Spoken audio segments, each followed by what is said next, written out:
Finally, we are here. Tuesday, 6 o'clock, the Sports Lounge. Wednesday. Right, we switched to Wednesday. You're right. You're right. We did switch to Wednesday. Finally, let me do it again. Let me do it again. Finally, we're here on Wednesday night. Is our new time for the Sports Lounge. And guess what it is? I mean, guys, the season is already over. We're going into playoff weekend. Does this year went by so quickly? That's crazy. Too quickly. I woke up and it was week 18. I'm crying a little bit on the inside. Yeah, it's like almost over. It's crazy. Plenty of football still to play, guys. We're going to be here giving you all the content. There's a lot of things brewing with the Sports Lounge that I want to get out of the way first before we get to our sponsors. Guys, Sports Lounge is kind of changing up a little things, some things in 25, like we told you it was. It's actually happened. Yeah, so we got our special guest, who is no longer going to be a special guest anymore. He's actually going to be a part of our team, and so blessed, lucky, and fortunate to be able to lock arms with this individual here, Mr. Sunshine State Eagle. You're going to catch him pretty soon here doing his own thing with the Eagles Nest for us and covering everything that has to do with Eagles. We also have we're gonna have Kendall on here. We're gonna have a couple of other guys, but as they come on, I'll introduce them. But since we have Sunshine, I want to kind of shine a light on him and his credibility and expertise and everything he does. He's been on TikTok, y'all. He's been blowing up the scene this year. For all the Bird fans out there, seeing the content and the things that he's been pulling up and diving into, has been getting deeper and deeper and deeper and into just everything, the analytics of it, the stats, the what's going on, the reality of things. He also could do this. He also could take off the hat and actually look at it through a football lens too, not just in a bias lens and Birds always. So super excited for him. He's going to be covering content this next year. Super excited for him to join our team.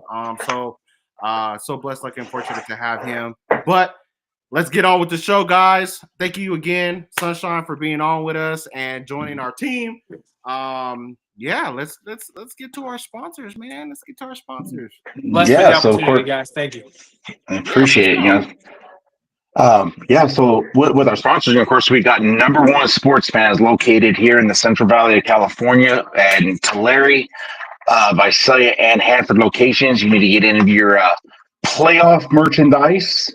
They have it already in stock, ready to go. Plus, they've actually been restocking even some of the jerseys and all that good stuff, and even trying to get ready for baseball season. So that's one of them. Then next, of course, we have Cali Bill Graphics. You need anything wrapped here in Tulare County, any shirts made, hats made, anything like that. Hey, Rigo at Cali Bill Graphics will take care of you there. And of course, our third one is Brian Martino Construction at Brian Martino Construction. At gmail.com. You can hit them up if you need any of your remodels. And if you have any project, a full kitchen or restaurant remodel that's over $10,000, hey, and just mention the sports shop, he'll give you $1,000 off of that. That right there in itself is pretty dang good, in my opinion. But of course, here at the sports shops, we are powered by Mikey, the Mogul brand. You guys got to remember that name too. I remember it, but I'm gonna say I remember it. I just always enjoy hearing you say it because you say it with true passion. Some oomph. He's got some oomph in there. Let's go. Yeah. So the Mogul brand too is we're gonna have the Diamond Collection. Where we're gonna have some of your products like this. It's gonna be a blend of these two together. We're gonna have all kinds of different flavors, things that are healthy. For you to help you stay hydrated, replenished, and also for your immune system. There's 3 of those products that are coming out. It's pretty cool. So check them out. We are sponsored by the NFL, so we have a 5-year endorsement. I'm super excited about that as well. So check us out. There it is. So we want to thank each one of you guys, each one of the sponsors for that. Just make sure you let them know the Sports Sound sent you, and they will take care of all your needs. But hey, let's get into this show, man. Obviously, as you said, we are at playoff football. It is a great time of the year. You guys talk about being sad. I'm a little biased. because I'm a little happy. I was sad when college ended. Of course, once Tennessee got knocked out of the CFP, but once I see football worry. starting to end, I get a little excited because this is going to be coming into the works. Just so you all know, pitchers and catchers officially report February 10th this year for Major League Baseball spring training, and that means that baseball is literally 1 month away, and that is my time. So I'm looking forward to that. But obviously, I'm going to enjoy these playoffs, and let's get right into it, man. What do we got? Yeah, so we're going to do a Week 18 recap, and I understand there's a lot of teams that we're sitting a lot of folks down, but there was a lot of playoff implication, and this year it was kind of interesting to see all the different ways that things are playing out, especially for the Bengals. That was kind of crazy to see, but yeah, there was like switching of seedings, things like that going on as the last week. Usually, last year was kind of different. We kind of knew who was going to be in and who was going to be out. Where this year, it was kind of like, who's going to get in and where are they going to sit? Right. Especially this year, it was more like we knew that two teams were going to make it in, and we knew what they were going to happen, especially on the NFC side. But even to the last game, we didn't know who was going to be the number 1 seed, and we didn't know who was going to be the 5th seed. So, we're going to do a little Week 18 recap. We're going to start with who was your favorite game of the 18. It could be any of the games that were going on, and why was that important to you, and how is that, going to make a splash into the playoffs. So, Mark, you watch any football this week? Oh man, I worked so much. Did I watch football? I would say this. I didn't watch as much as I wanted to, but the game that I got to watch in this wonderful state of California, the Sunday morning games, man, were like horrible for us. Honestly, even the Sunday afternoon games were really horrible for us here in the Central Valley. But the one game that stood out that I got to watch, honestly, was that Panthers Falcons game. Yeah, guys. The thing, I was looking at. We that can to agree. me, Bryce Young's got a big future in Carolina. I'm glad they didn't give up on him. I'm glad. You know, dead on the head. I'm glad that they didn't give up on him. I think he did need to get that. Need to get benched and kind of get. Hey, just so you know, you're not the best, and obviously we can't win with you right now. But coming back, he accounted for 5 touchdowns. 251 yards, had a 123.5 passer rating. To me, you're doing something like that. You're doing something right. He of course did have 2 rushing touchdowns, but still, that was one thing that I was impressed with in the game. But also, the thing that got me was, and I'm not a fan of him, just because he forgets. Like, does he forget to rotate his arm when Michael Penix throws? Like, that is the most awkward throw ever. Like, I'm just like, dude, can you go to the QB pads and get that, the smaller shoulder pads, so this way you can rotate your arm over? I'm just like, but for him, he played some good football, 312 yards passing. He did have 1 costly interception. Drake London went Drake London went all out on that one for 10 catches with 187. That's what, that was one of the big things that impressed me. It's like no one can stop Drake London, on that secondary from Carolina. But for what Carolina did coming back, at the beginning of the year, we were talking about, man, is Carolina going to go over? Like, they were that bad. Right. It's like, we might see 2 wins max, but, to sit there and finish, even though it was a measly 5-12, which is obviously not very good, but that's a strong 5-12 for what they played and how they played them. Not only that, the thing that I was impressed with Bryce Young on that was he spread the ball around completely. When you look at his catches, he had 10 different receivers. 10. I didn't even think some teams even have 10 receivers on their squad. Right. The defense too. The defense had an exceptional end of the year. Really turned it on. I really like what these young receivers were doing. Adam Thielen looked very good towards the end of the year. But I think the star, we go back to it, is there's two things that I see in this Carolina offense that look really good. Bryce Young looks comfortable. Right, he's starting to get into his rhythm, and when we knew this, we've seen him do it at Alabama. He looked really good. A lot of people were worried he had a small frame, but I don't think Bryce is a run first. He's starting to get comfortable in that offense and what they're asking him to do. Second, Chuba Hubbard is probably the most underrated running back in the NFL this year. I mean, behind that offensive line and the guys he had a 1,000-yard season, guys. I mean, he was incredible this year. And the thing with Chuba Hubbard, he didn't even play in the last game. Right. That's what made it even, it's just like, hold up. You managed to hit the 1,000 yards with not even playing in that 17th game. So that, to me, that's what I was impressed with. Right. Yeah. And Bijan Robinson, he had 28 carries for 170 yards, 2 touchdowns as well. I mean, he had 170 yards that game. He was pushing 200 and he had 2 touchdowns. Bijan was definitely doing his thing too. Yeah. Yeah. And on that 170, his longest was only 20 yards. Yeah. So that just shows you he was grinding out. I mean, he averaged 6.1 a game. Yeah, I think is what he had, like right on 6 yards a carry. But for him finishing the season, almost 1,500 yards rushing, his long for the entire year was only 37. So he was not that big breakout runner like a lot of people were expecting. But he was a workhorse. He definitely was a workhorse. Yeah, you did have to factor him in definitely in your gameplay. But going back to Panthers, Panthers is that team. A couple more weapons, a couple more pieces on the offensive line.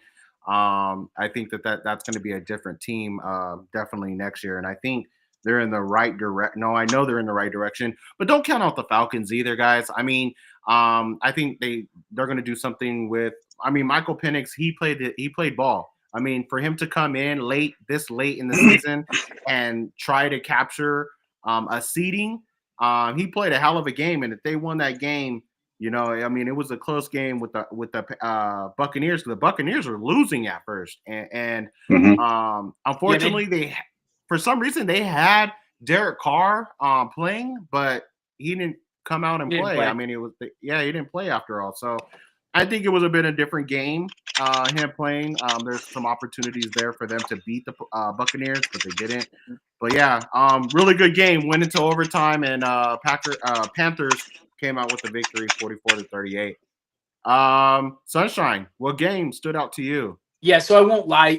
I'm no stranger, and if you've been on TikTok, you heard me saying it all week. I took the football hat off and I picked with my heart in Week 18. Never a good idea, guys. Don't do that, because the Denver Broncos smashed my heart. The game for me that I liked the most was definitely the Bengals and the Steelers. Right, the Bengals defense did probably its best job in recent weeks. Right, they held the Steelers to under 200 yards, 74 yards rushing, and under 200 yards throwing. They did an incredible job, right? And on the flip side, you look at the Steelers, like the Bengals did everything over the last 3 weeks that they needed to do to get in the playoffs. All they needed to do was win earlier in the season. So it's nobody's fault with their own. But Jamar Chase, Joe Burrow threw the ball extremely well. He had the one interception that I didn't love. He was trying to fit it into Jamar, bounced off of Roquan and into the hands of the safety behind him, and that's really the only pass I didn't love. But then you look at that play, right? The Steelers forced a turnover, and their defense did a very good job in the red zone. The Bengals only went 1 of 4 in the red zone. They didn't come away with a lot of points. So the Steelers' defense, like we have seen, did its job. It got the turnover. What happened when they got that turnover, right? You have all this momentum. You have the opportunity to go up and really take this game by the reins. Immediate 4 and out. That offense has been critically bad in December. They have proven that they can't play against good defenses, and that started with Philadelphia and then bled into Kansas getting mollywopped on Christmas Day by KC and handled by the Ravens. And then you go up against a Bengals defense that's really been struggling and not being able to stop anybody, and you can't even put up 200 yards. You can't take advantage of being on the 15 to go up points. Man, the Steelers right now, they just look abysmal. They on offense, the offense is not clicking. They don't look very good. The run game is virtually non-existent. I I'm pretty much all the way out on the Steelers when it comes to playoff implications. But that game was my favorite, man. I really like. It was very close. The Steelers still somehow had a chance to win it at the end. Like I said, just not enough capitalization on opportunities, guys. Yeah, that's a good point. And for me, let's talk about two games. One will be real quick, and the other one I want to dive into because both teams are in the playoffs, and obviously, those are the teams that we're probably going to want to talk about the most. But let's just talk about the elephant in the room. What the hell? What the hell is going on in the NFL when the Chiefs are not scoring nothing and the Giants are scoring something, and they go in and beat the Chiefs 38-0? I'm speechless. I'm saying that was a I'm trying not to cuss here. That was the biggest tank job in NFL history. Yeah. Like they didn't even Really? try. But you're telling me that the Kansas City Chiefs twos are so porous that they can't even get a field goal? They had an opportunity, they shanked it. That's what you're telling me. As Kansas City fans, Carson Wentz is so bad that he can't go get you a field goal? Come on. Don't do that. The Giants scored 13, and That's they what I'm had their third strings in. They cannot be more horrible than the New York Giants, and the Giants scored 13 on the Philadelphia Eagles. Like that's absolutely abhorrent. Like that's just insane. I think they did them in. I think they didn't want to see the Bengals. I honestly did. I know Travis, he had some stuff to say on Twitter today. He said basically he said basically F the Bengals. We're not scared of nobody. But you know, all that talk to get bounced by the Chargers in the divisional. It's crazy. Yeah, let's see. Let's see what one of our Dice says the worst 15. Dice, talk to him. Talk to him, Dice. Well, that man knows ball. 15-2 actually, but I mean, yeah. But you're right. Worst, but you're right. Yeah, dude, they shouldn't even have been a dang. Yeah. No. I think they just didn't want to see the Bengals. They didn't want to see Joe Burrow. Terrified of that man. That's their boogeyman. Yeah, for sure. Well, let's talk about the game. Yep. Let's talk about the game that we all want to talk about, that we're supposed to talk about. Recapping. Lions did the job, guys. They went in, scored 31 points to the Minnesota Vikings. I will say it right here. Like I said, I told everybody all week that I would go on the podcast and tell everybody and clear up the air. I picked the Minnesota Vikings, guys. At the end, I started off picking the Lions, as Sunshine knows, on the panels when we're doing picks. And when it came down to Friday, or was it Thursday or Friday, I decided to switch to the Vikings, thinking, I don't know what the hell I was thinking. I was listening to too many insiders and too much other stuff and didn't follow my own. Fell for the same trap I did. There's only one insider you got to listen to when it comes to them and the way they're used to seeing them play. And that's this guy. This guy right here. That's your division. That'd be like me. If I want to know something about Dallas, I would ask, anybody that plays, Philadelphia, Washington, things like that. But seeing what Detroit, because Detroit is always it's one of those teams that you always pay attention to no matter what, because you never know what to expect. And with Dan Campbell, I respect him as a coach. I wish there were more coaches that were like him, where he just thought of said, look, we're from Detroit. This is what we're going to do. We're going to knock you in the mouth. The great thing about it is Dan Campbell also played for the Detroit Lions. That's a lot of people don't know. And that's the side he's used to being. Like, what's this 0-16? Oh, he was a part of that team. He was used to being one of the worst teams, but the way his style of coaching, the aggressiveness, the big question that everyone had was, can David Montgomery, Wilgemir Gibbs, be able to handle a full workload? I think he answered that question. Yeah, I'm just like 139. To to the For- Vikings, he answered that question. Yeah, exactly. To the he just like showed, okay, dude, is it nice having a break and not being the main focus? Yeah, because when you have a great running back like David Montgomery he is a very good, you have basically a 1A, 1B option. You don't have a 1 and 2. You have a 1A, 1B.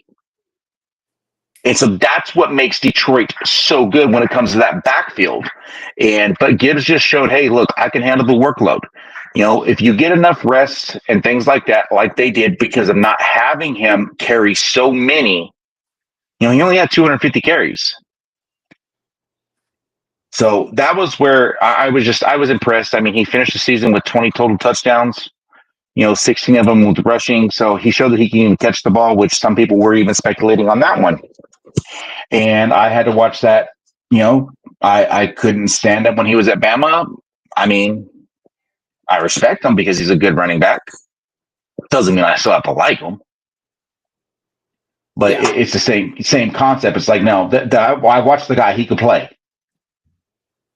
So I knew Gibbs could handle it, and he just showed that he could.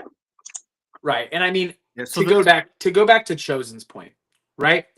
I also got sucked into it. And right now, talking to the audience, I was one of those.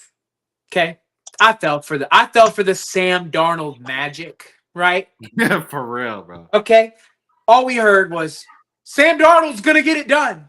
Sam Darnold's gonna come and throw. Sam Darnold's beat the Packers. Enough about Sam Darnold. Look at me, chat. I want to read you off some numbers, okay? 0 of 3 on third down. 3 of 13 on third down. 0 of 4 in the red zone. 18 of 41. 142 yards. When it mattered the most. When the number 1 seed was on the line.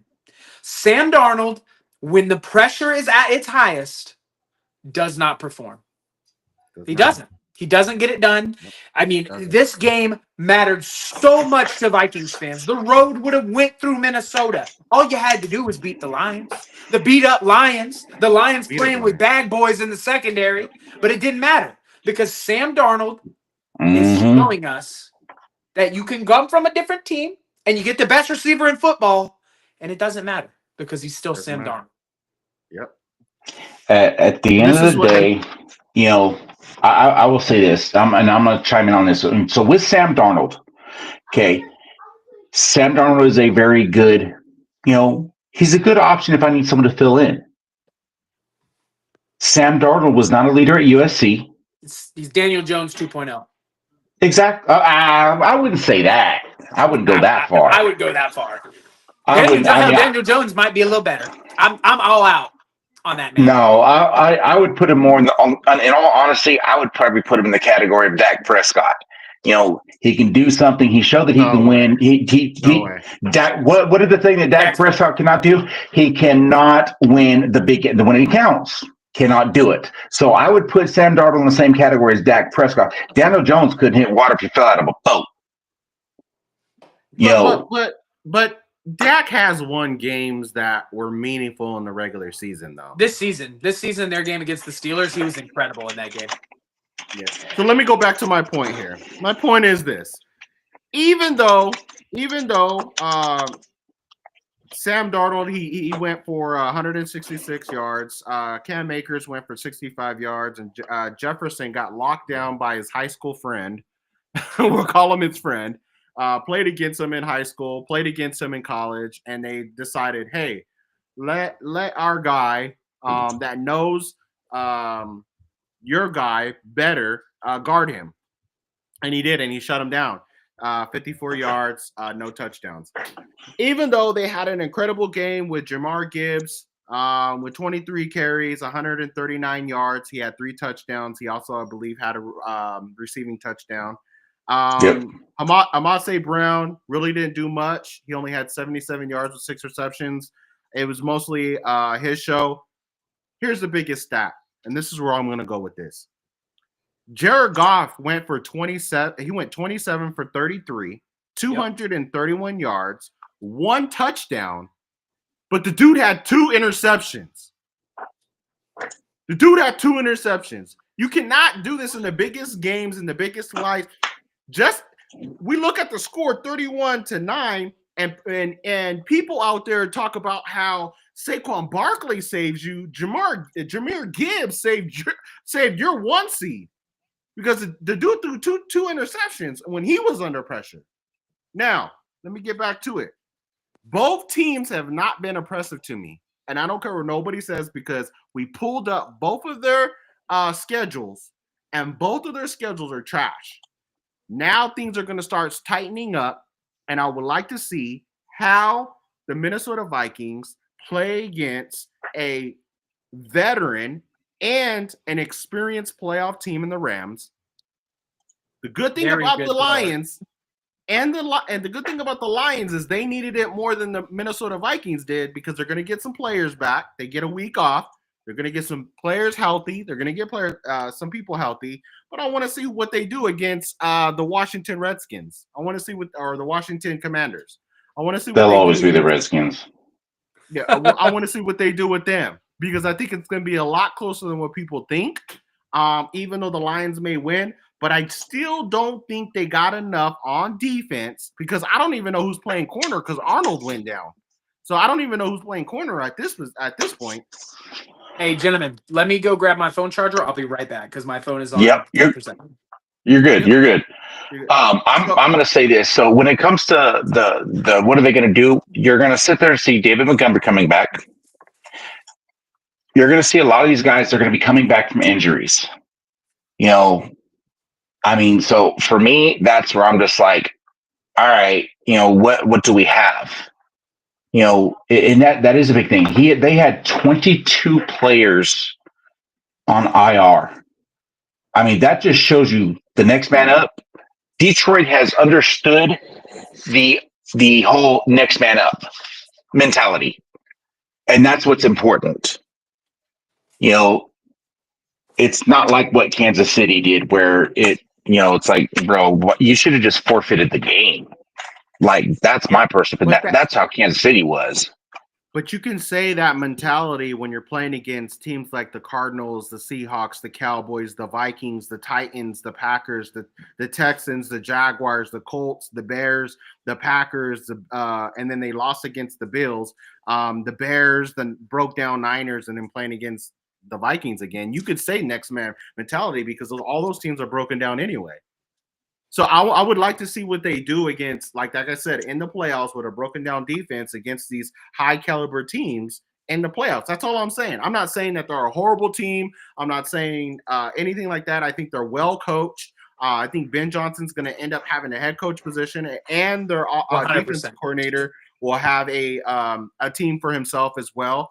I think this is their last year, their only chance, because I don't know what offensive coordinator is going to come in, defensive coordinator. They're going to go through the same issue that we went through last year. So it's going to be interesting to see how they bounce back. But to go through that many injuries and to say these wishful thinkings of Aiden Hutchinson in the Super Bowl, let's pump the brakes here. This is still the Detroit Lions that are broken down, and we've seen what happens in a shootout. We've seen what happens when they play against strong defenses, and both of those teams are not impressive to me. That's just my personal opinion. I don't think either team are going to go very far, and I'm going to stick to my guns because I haven't stuck to my guns, and I do apologize because I was on that train with Minnesota for 1 week. But, yeah. With that being said, though, yeah. Anyway, I'm going to comment on that. You talked about Ben Johnson, right? Ben Johnson going, becoming a head coach. Yes, I do not see Ben Johnson going anywhere. Okay. Ben Johnson received a pretty large pay bump, to stay as the coordinator when he could have left last year. But he's also said on Twitter that he has interests. He has interest in having his own team, though. He spoke out. Well, every person has interest in having their own team, but when you're making pretty much as a head coach, and why not? That's where I don't know. I think I see the DC is going to make a substantially more. But for me, I think Ben Johnson. He would be smart to just go ahead and stay. Yeah, I think to chime in on that, the whole Ben Johnson deal. I don't think it's necessary. I mean, money is always a part of it, but I think with Ben Johnson, it's for him. It's more about, will you let me build what I want to build? Because he's been on the record for saying that he's not going to go to a team that the GM doesn't allow him to do what he wants to do. And let's be honest, of the openings that we have right now, right? We have the Patriots, we have the Saints, and we have the Jets. Those are the first three that come to my mind that immediately need help, because let's all be honest, he's not going to Jacksonville. He is not going to Jacksonville, and he's not going to the Bears. If he were to end up at the Jets, when have the Jets ever let a head coach have freedom? So the Jets have already announced that he is not a fit for their head coaching position. So the Jets are out. Yeah, and we knew that. I think Rex Ryan will end up there. I agree. The Saints, that one, maybe the front office will allow him to come in and do what he wants to do. The Saints, for me, for Ben Johnson, the Saints is probably the most attractive job, because they're going to allow him to build whatever he wants to build, and they're going to help him do that. But the Jaguars are not going to do that. That is not going to happen. We all know what the Jets are going to do. The Jets are going to do what the Jets do, and that's tank. And then you look at the Chicago job. I was really big on Ben Johnson going to the Chicago Bears. I don't think they're going to let him go get his own guys. I'm going to be honest with you. It would take a miracle, I think, for Ben Johnson to take a head coaching job within the AFC North, or NFC North, excuse me. I see it this way.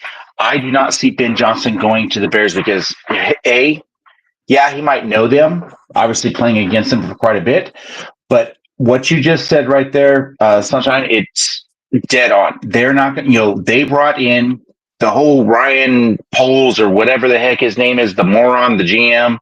He is a moron. When it comes to a lot of the moves that he's made, he has not done a lot of things that make sense. And they've already obviously got rid of their head coach. That we already knew that was happening. I mean, that was a gimme when it had happened. But I think the biggest thing is, they say Ben Johnson, there's people that in the higher up office in Detroit has said that, he says, I am leaving Detroit because of the aspirations that he has. I think the biggest issue that Ben Johnson has is he's going to need a quarterback. He needs a young quarterback is what he needs. Someone that he can train and bring up.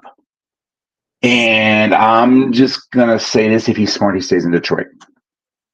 Yeah, I mean, I agree. But at the same time, I do understand his desire to have his own team. I mean, isn't that would break the aspiration of any coordinator, unless you're, 60 plus, like Vic Fangio. You look at him, Vic Fangio is a little past, I think, the point of wanting to own his own team and run his own team. And I mean, he's already been on the record saying he's perfectly happy in Philadelphia. But I that's the kind of guy, like, you look at Vic and you're like, all right, he's not going anywhere. Obviously, you look at Ben, who's young and has his whole career in front of him, and I wouldn't blame him for wanting to get his feet wet. The only reason the biggest reason I would say this is if Ben Johnson left, it would be because of personal reasons, so he's allowed to be closer to home, closer to family. It's geographical reasons. I guarantee it, if he were to go in there, because coordinators don't make as much, obviously, as a head coach, but I guarantee it, if Ben Johnson, with the success that he's had, if he come back and he said, hey, look, I want $1.5 million, $2 million, to be your coordinator, dude, why wouldn't you not take it? Yeah, no, I agree. I mean, because average NFL quarterback only averages about $4 million a season. And so that's where I just look at it. You have a very young core quarterback. You've got a young team. I mean, I would stick it out because Jared Goff is not going to be around much longer, in my personal opinion. And I'm just saying it. You got a guy sitting on the bench, at a number 2. Named Hendon Hooker, who was a Heisman hopeful until a blown out ACL. Another Tennessee cat did a pretty good job for the Patriots. Milton. Milton. that boy. That man, nice. He created a quarterback battle in New England with that performance. He created one. I'm not gonna lie to you. No, I'm gonna go into that one real quick. I know we're tight on time, but I'm gonna say this. I sit there and told everyone, Joe Milton is the answer in New England. It was not Drake May, and Joe Milton showed it. Yeah, he played very well. Now, to say he's the answer it's a little early, but he's shown flashes. I agree. Yeah. He did in preseason. He did in a couple games as well. Yeah. Let's dive into the rest of these. We got 15 minutes left. We're gonna go through them really fairly quickly. We still got 15, so we got 5 minutes per. Let's try to get let's them do in it. 5 minutes per. And so let's dive into the playoff picture, you guys. How we want to do this? Let's do.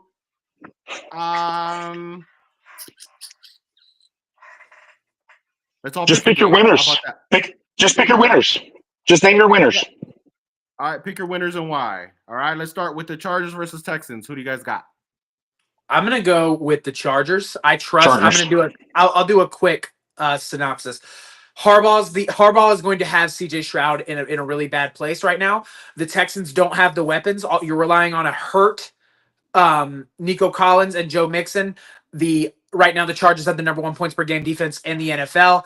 They are also one of the best red zone defenses in the NFL. I'm going with the Chargers. You guys Chargers. put it in the chat as well. Put it in the chat as well. Who do you guys got as we go through these real quick too? For 5 minutes, we'll talk about them. You said Chargers. Why? Jim Harbaugh. That's the answer. All right, I got Chargers as well. Now, would you guys be shocked if the Texans end up pulling it off? Yes. Yes. The injuries. Extremely.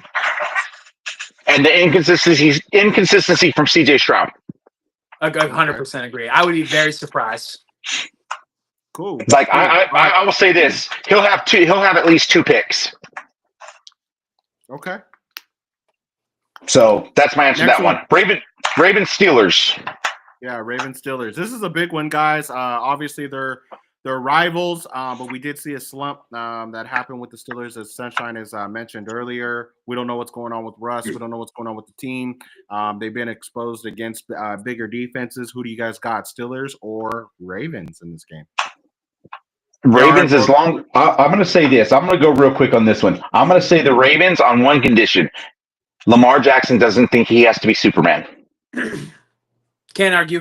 I'm going to go Ravens as well. I think the Steelers have just been absolutely abysmal on offense in December. Mike Tomlin hasn't had a playoff win in quite some time. I think that drought continues right now. The Ravens are way too good on offense, way too good on defense. The Pittsburgh Steelers offense is going to cost them an opportunity to win this game. Yeah, I'm also going with the Ravens, guys. It's in Baltimore. The other thing is that the fact that he doesn't have to be Superman because he has Derrick Henry behind him, who ended the season as the number 2 running back inside the NFL. I think that helps them out to make better choices, and I think that's been their downfall. As we've seen other quarterbacks add people like CMC to their teams and stuff like that, it just opens up a lot more. And I think that this is where they get over the hump. So I'm going with the Ravens as well. Let's go to the next game. We got Packers and Eagles. We got a Packers fan in the house. So this is going to be interesting. He usually goes against his team. Eagles. he usually goes against his team. Now let me kind of open this one up. We got the Packers coming into Philadelphia, coming into the link. Jalen Hurts is back. For those who don't know, he is back. A lot of people are saying there's injury. There is an injury to also Jordan Love. I believe he's dealing with an elbow and a shoulder injury, along with still the lingering injury he had since week 1. They also don't have Christian Watson as well as a receiver. They do have Romeo Doubs. But at the end of the day, who do we have and why? There's a lot of people out there too speculating that this will be an upset game. But let's hear from you guys. Mark already said he has the Eagles, and why you got the Eagles? Because I have common sense. Just flat out. The Jair Alexander, it's not even about the offense. It's the secondary. Jair Alexander is out for the season, and that's been their biggest issue has been their secondary, and you lose your starting and your number 1 defensive back. Jalen Hurts is going to look like he's the next Tom Brady Pro Bowl type quarterback where he can throw 5,000 yards because Green Bay secondary sucks. So like I said, those that are trying to say that this could be an upset, it's because they're delusional. And usually it's people that are saying that it's going to be upset. It's because they're Packer fans. They've got frostbite of the mind is the problem. Yeah. So yeah, with the injuries, I mean, even though yes, Josh Jacobs has done a great job, running back, love not being 100%, obviously not having Watson, not having Alexander, Javon Bullard is questionable. I mean, there's too many things. So yeah, I have common sense, and at the end of the day, it's going to be Philadelphia. Okay, let's go, Sunshine. What do you got? Yeah, so listen, guys, I'm going Philadelphia. I want to explain why. Mark hit it on the head. The secondary is in do or die mode right now. Your mission's Jair Alexander, so that's a really big hit. AJ Brown went for over 100 yards and a touchdown with Alexander on the field the last time. So you remove him, now you're putting Dixon on AJ Brown. Okay, that's a one-on-one, right? Not only that, but to stop Saquon Barkley, who, oh, by the way, had 3 touchdowns and over 100 yards on you in the first meeting, you're going to have to fill the box. Your best player in your secondary is your safety, okay? And Xavier. You're going to spin him down to help in run support, and even if you don't, you need to put him over the top of A.J. Brown to give your cornerback 2 some help. You do that, you put one of the best route runners in football one-on-one with cornerback 3 and Devontae Smith. That's an issue, okay? Your linebackers, right? You're just now getting Quay Walker back in a full capacity, okay?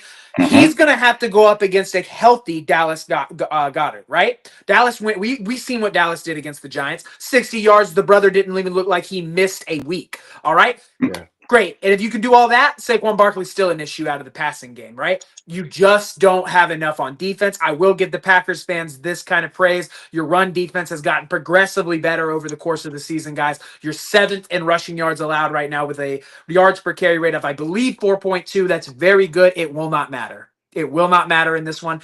Offensively, Jordan Love's hurt. You don't have Christian Watson. That leaves you Romeo Doubs and Kraft. I know everyone's really big on Jalen Reed. I'm not. Okay, Jalen Reed's wildly inconsistent. And Jordan Love, is he going to be able to make those throws with an elbow injury? That's a big question, right? Mm-hmm. Now you have Josh Jacobs. He's your focal point of your offense. The Packers want to do the same things we want to do. They want to get Josh Jacobs going to open the field, the attacking to attack the field deep. I do not. I think Josh Jacobs, who had a great day against us in the first meeting, is not going to have a great day the second time. Give me the Birds at home. Yeah, Jordan Love is out by halftime with injury. I'm calling that right now. I would not be surprised. Yep, and I'm There's also no going way with you just bounce back from numbness in your arm. Yeah. And I'm also going with the Birds. I'm going with the Birds for the defensive reasons. I think the defense showed that they could turn things around. I think the defense get better. I think the defense gets to the quarterback a lot more. The first week of the season, you really didn't see what our defense can really do. They didn't see 2 sacks. Yeah, you didn't really see what we could really do in week 1. People didn't really see us until week 6 on what we could do. So with that being said, I'm going to go with the Philadelphia Eagles by a landslide. They have us favored 4.5 with the money line. The money line is plus 195 for the Green Bay Packers. So with that being said, I'm gonna go with the Eagles. It'll be a lot higher as the week goes on with that spread. Week 1 in a foreign country, mind you. Yeah. Let's move on. Yeah, go. Let's move on to the Broncos and Bills. We don't even need a reason. Just say the Bills. No, I won't. Let me go with my first pick. I'm gonna go with the Bills. It's not gonna be as detrimental as we're making it. I think Josh Allen does get the job done, but I think that they haven't played against a good defense. I don't think that they have really stacked up against good defenses and executed the way that they should. I think this is the time where they run in, and it's going to be a little bit more closer than what they think. They still got Sean Payton over there as a coach. So I personally think that the Bo Nix has been playing really good ball too. He's up there in the conversations and again, he's not going to win it, but in the conversations as Rookie of the Year. Sutton has been doing his thing as well. So I'm gonna go with the Bills, but it's not gonna be as detrimental as people think. It's going to be like a 41-10 game. I think it's going to be a lot closer, anywhere from 3-10. Yeah, no. It's going to be the Bills, and you're going to sit there see realistically. I'm saying at least a 2-touchdown win. That's how bad. Now, I want people to understand, Bo Nix, should he be in the conversation for Rookie of the Year? Yeah, in all honesty, no. It's a two-man race. That two-man race is basically between Brock Bowers and Jaden Daniels. I think Daniels would have won it if he would have, if he wins a playoff game. But at the end of the day, to me, most value, Rookie of the Year, the best rookie season ever in NFL history belongs to Brock Bowers.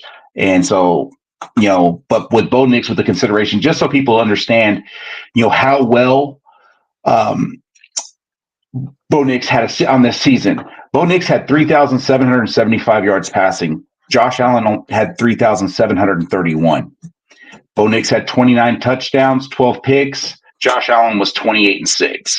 So Bo Nix had an impressive year. Yeah. 100%. But to me, and it is because of Sean Payton. Sean Payton is the quarterback whisperer, is what he is. But the problem was last year when everyone talked about Peyton, Peyton had Russ Wilson last year. What happened there? The problem was Russ Wilson walked around like this the entire time. So that was on Wilson, But that's my answer to that one. So it's going to be the Bills realistically by at least 14. Sunshine. I'm gonna go Bills as well. I'm leaning towards Chosen's thought process. I don't think it's gonna be as much of a blowout as people think it's gonna be. I would say 14 is the max. I would say I'm gonna go 10. I think that the Broncos have done a really good job on defense this year, like we knew they would be. They lead the NFL in sacks with 61 sacks on the year as a team. The end Bonitas, I think that's how you pronounce his name. I need to get right with the names, but he has been an absolute monster off the edge. And I think that he's going to play a really big role in this game on keeping Josh Allen rolling left or right, which we all know he can do. I think what it comes down to for me, Bo Nix is a rookie. He's had, like Mark said, he's had an incredible year in rookie standards. I'm not betting against Josh Allen in the playoffs versus a rookie. I'm just not going to do it, okay? Because Josh Allen's been there. He's been in the AFC Championship. He's been in divisional games, okay? I'm going to lean with the guy that has experience. And they're going to Buffalo, right? Yeah, it's in Buffalo. I'm going to lean with the offense that's been performing at a high octane rate. Yes, the Buffalo Bills defense is a little shoddy on numbers, but you know what they do really well? They take the football away from you. You know who was struggling with turnovers at the beginning of the season? Bo Nix. I understand Bo Nix has cleaned that up, and that is in large part due to the GOAT, Sean Payton. This is the playoffs. Everything tightens, everything calcifies, okay? It's going to be harder. And I would not be surprised if we see Bo Nix make some mistakes that end up costing the Broncos in this one. I'm going to go with the Bills. Awesome. All right, let's go with I think it's one of the coin flip games of the playoffs. Commanders and Buccaneers, guys. We got Washington, who's Mark favorite dude, Jaden Daniels, quarterback. Said that he should go number 1 overall, and obviously he kind of proved that this year, making the playoffs. They never thought that in the beginning of the season that they'll end up 12-5 in the playoffs. So, God, no. But they're going to Tampa, man, and they're going to play my city. Yeah, they're going to play the Tampa Bay Buccaneers in this game. Who do you got? Let's go with Mark. Washington. Okay. I think, even though Baker, he understands what it is to win. I think the big catch, I think Scary Terry is going to have a huge game on that secondary for against Tampa. That's my opinion. So I have Washington. Yeah, I'm also going to lean Washington as well. I think that I agree. I couldn't agree more with Mark. Scary Terry's going to have the day. They've looked to get him more involved over the last few weeks, and when they don't, the games look close. Look at the Atlanta game. He was not all that involved in that game. You almost dropped that one on the road, right? At home, excuse me. The Washington Commanders currently have one of the best passing attacks in the NFL. The Tampa Bay secondary is absolutely depleted right now. The run defense is fine. I'm not all that worried about that. And I know that the Washington Commanders are technically a run first team, but what they want to do is they want to get Jaden Daniels out in space and use his athleticism to bring defenders up so he can throw the football down the field. Defensively, this is my pathway, right, for Tampa Bay fans. You got it. You got to get the Baker Mayfield that's going to come in, throw the football all over the place, score touchdowns, and not turn the football over. You need that Baker Mayfield. You don't need the gunslinger that makes risky decisions and ends up with 3 touchdowns and 2 interceptions, right? Because then usually those interceptions end up costing you down the road. Secondly, Bucky Irving has transformed the run game in Tampa. Okay, the run game didn't exist at one point in this season. When it did, the Tampa Bay Buccaneers started winning. Okay, Bucky Irving needs to have a big game for the Tampa Bay Buccaneers to have a chance in this one. I don't think that is what's going to happen. I do think this will be a high-scoring game. Give me the Commanders. Jaden Daniels will be the first rookie to win the first rookie in a long time to win a playoff game on the road. Yeah, I have a different take, guys. Hopefully you guys can follow me on this different take. Week 1, they played each other, and week 1 really doesn't matter. But what matters is film, right? Watching the film, I think that has a little bit of it in there. But the Buccaneers smashed them 37-20, and mind you, they had Godwin in the game. But I'm gonna have a different take on it. I'm also going with the Commanders, but for a different reason. I think that the Buccaneers has been the most inconsistent team in the NFL, and I've said this multiple times. They've been the most inconsistent team in the NFL, lost to teams they shouldn't lose to, and won to teams they should have won. But they also, my other take in is that Washington's momentum right now is stop me if you can, right? So when the team that could smash them and actually beat them do it, they'll do it. And I think that that's not going to be Tampa Bay. I think the momentum is going to get too much overwhelming for Baker. I think Baker is going to do a little too much. And I think that Washington is going to win this, win this game. And I think they're going to win it single-handedly. I don't think that this game is also not going to be as close. They got Tampa Bay spread at a 3-point spread.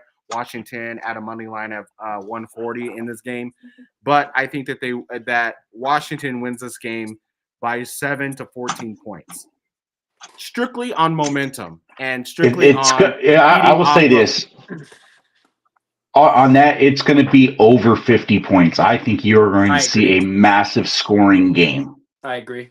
Yeah, but I also think that I think this is also what I think. And my football head says this. The Buccaneers should win this game. They have every reason to win this game. They have the experience. They have the experience. They have Baker Mayfield. They have a Todd Bowles defensive mindset to slow Jaden down. It's not like he hasn't seen that. I mean, he's seen that with Jalen Hurts. He's seen teams like that. He's seen quarterbacks like that before. So they have what it takes. But I just think the momentum is just going to be way too much. They're going to be trigger happy is what I'm going to say. They'll be trigger happy if I could say that on YouTube. So there's that. So I'm going to go Washington on that game. Last game, guys. We got the Vikings going to SoFi. We're going to LA. We've seen what happens when there's pressure on Sam Darnold. Does Sam Darnold doing Sam Darnolding things? And we've seen him against the Lions when they stacked the box, pressured him into positions, didn't score in the red zone when he had multiple opportunities to do so, didn't score touchdowns. He ended up scoring field goals. We're going up against a Rams team with a lot of experience in the playoffs, with the Puka Nacua, which is another Mark's favorite dudes. That Puka. I have to. Puka's a dog. Who's had an incredible season, teamed up with Cooper Kupp, and let's not forget the running back is Kyrie Williams. So. And let's not forget that their quarterback is Matthew Stafford. So knowing that, something like that. Yeah, we don't like him either. But I don't like him either. At the end of the day, that's what it is. For 2 reasons. Yeah, and so for me, I'm going with the Rams, and I'm going with the Rams easily. They have the spread at 1, and they have the money line negative 105 with the Rams winning this game. So 1 point spread. Who do you guys got? Let's start with Sunshine this time to end this combo. Let me sit up. Oh, he's gonna cook. Okay. I'm not picking Sam Darnold, chat. Let me go ahead and get that off the record. I'm Sam done Darnold's with now Sam. he's gonna enter into a game of which the stakes are at its highest, and it's against a lesser team, right? The Rams are lesser than the Detroit Lions.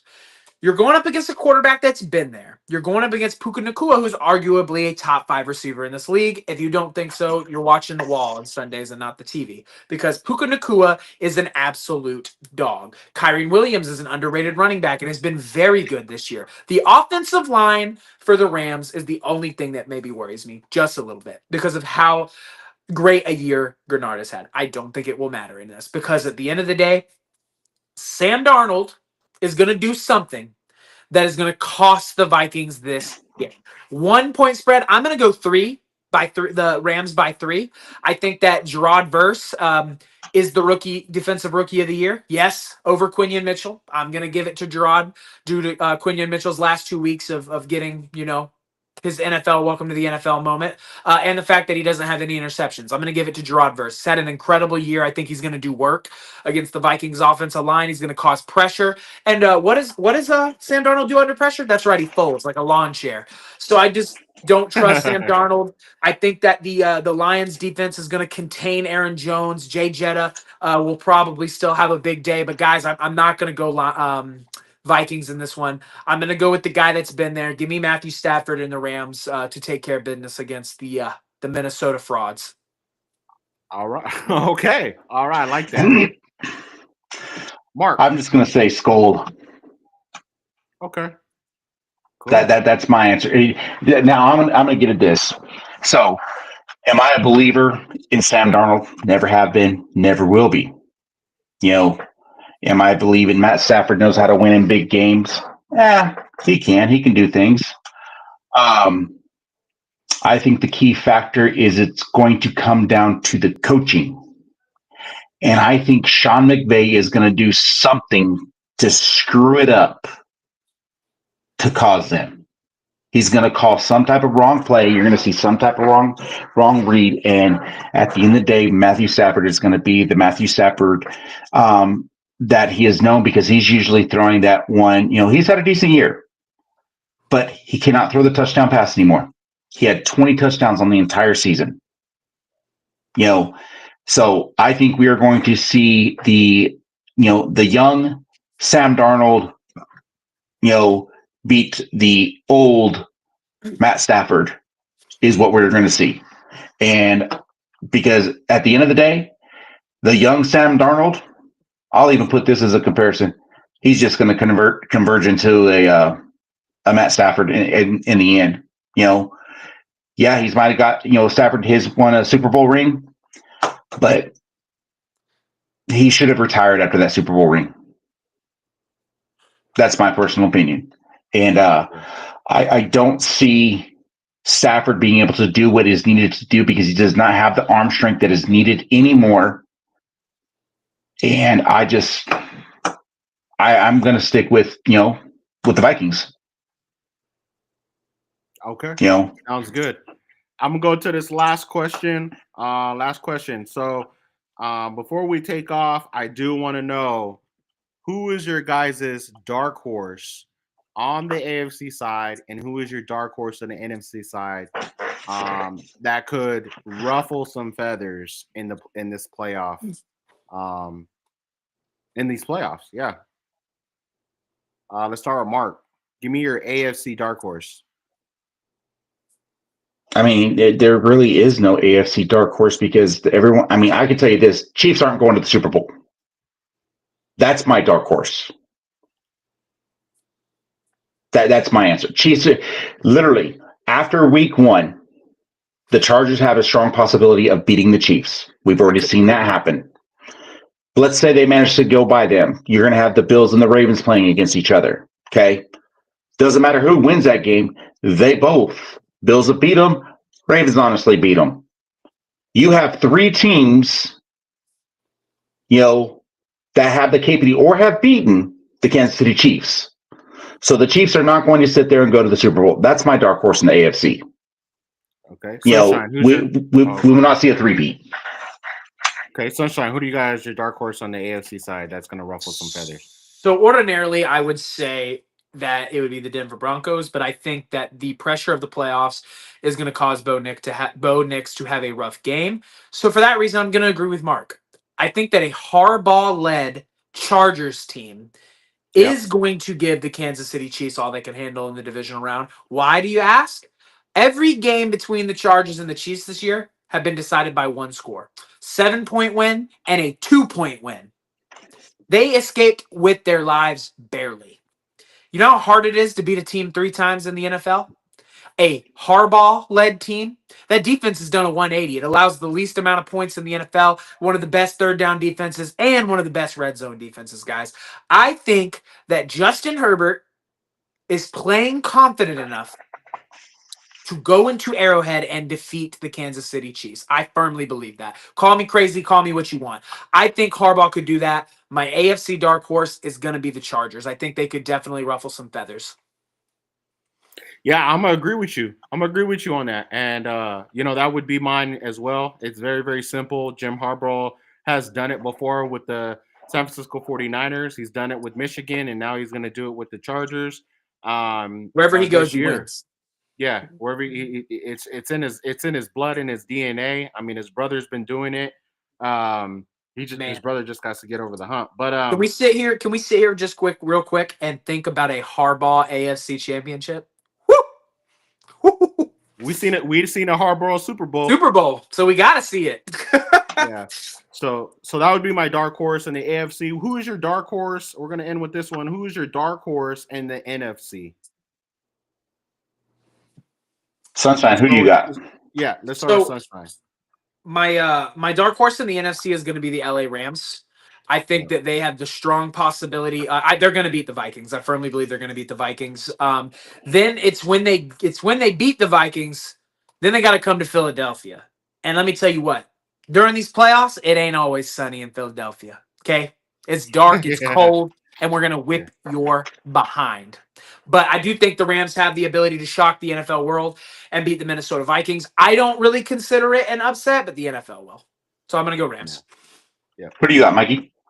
I got the Commanders, man. If the Commanders win, and the Rams win, obviously we play the Rams, and they're going to go play the Lions. And I think they got a shot. I think they got a decent enough defense to keep them tameable, not shut down, but tameable. And I think that they got the offensive power to make it close, right? And if it comes down that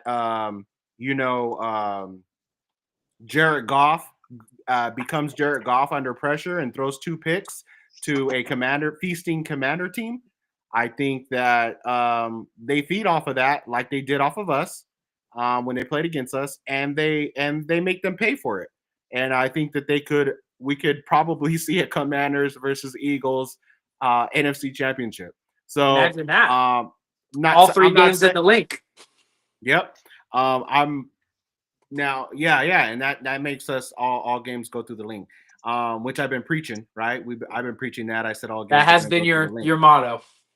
Yeah. So that's what I see. It could happen, could not happen, but I do see the Commanders making a stretch run. I don't disagree with the LA pick as well because of the experience that they have.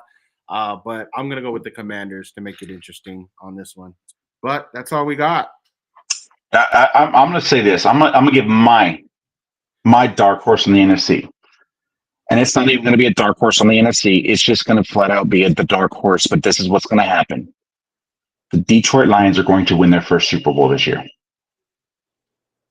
Okay. That is my personal opinion. I think that it is set up.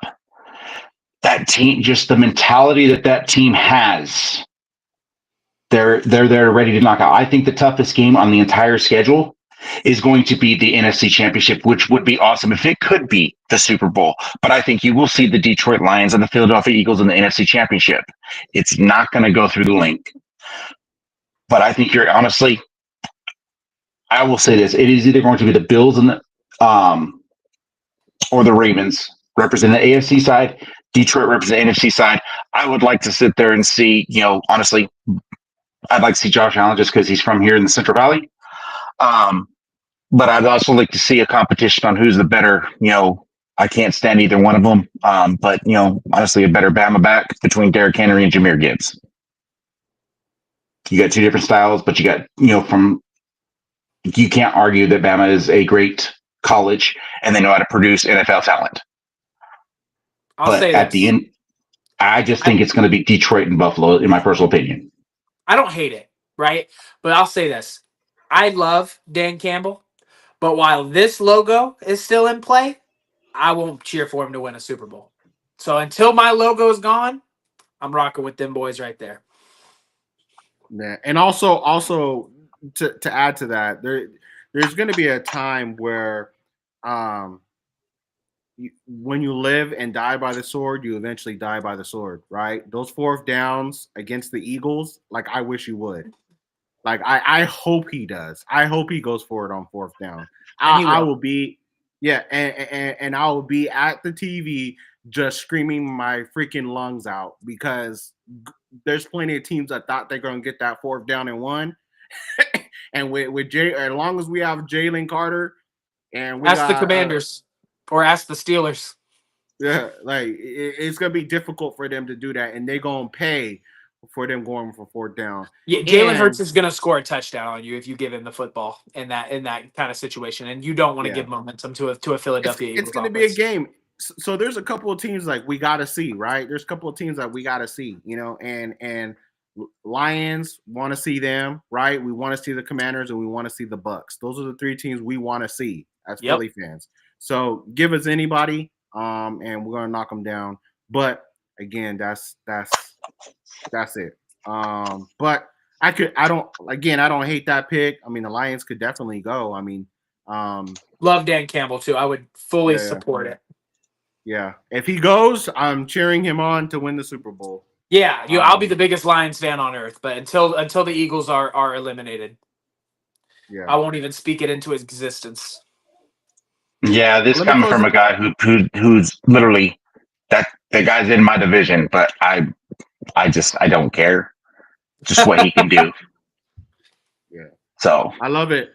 Hey guys, we're gonna end the show right now. I am super excited for you guys and the stuff that's coming in the future. Stay tuned in the next couple of weeks as we continue to drive this to where we all planned it for it to go. Super excited for you guys to be here. Even if you're here on the replay, put hashtag live if you were in the live, hashtag replay if you're on the replay, like, share, comment, tell your friends about us because we are going to do some amazing things when it comes to these next couple of weeks. So with that being said, catch us next Wednesday, 6 p.m. now on our new time. And we have a special guest next week, too. So I'm excited about that. Every week we'll have somebody new on, and we'll continue to rotate. And, super excited about the playoffs. And that being said, go Birds! Go Birds! Yeah. So, all right, y'all. Y'all have a good night. And, I ain't saying none of that. It's because I have, common sense. Okay, and rest in peace, Reggie White. Say go. Let's go Vols. GBO. That's what I'm gonna say. GBO. You all say go Birds. I say G.